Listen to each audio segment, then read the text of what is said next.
will talk about how can you disable tooltips on your topic on your Pocket option app. We'll go to figure out the solution or know how you can do that on your app.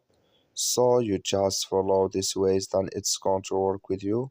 So all you have to do, you just go above your photo profile, you click on it here. So then it's going to show for you a list like this here. Then all you have to do now, you just click here on settings, you click on it. When you click here on settings, it's going to take when you click on settings, it's going to take you to this list. Click here on tooltips, you just click on it here. So when you click on tooltips, it's going to show for you here in down.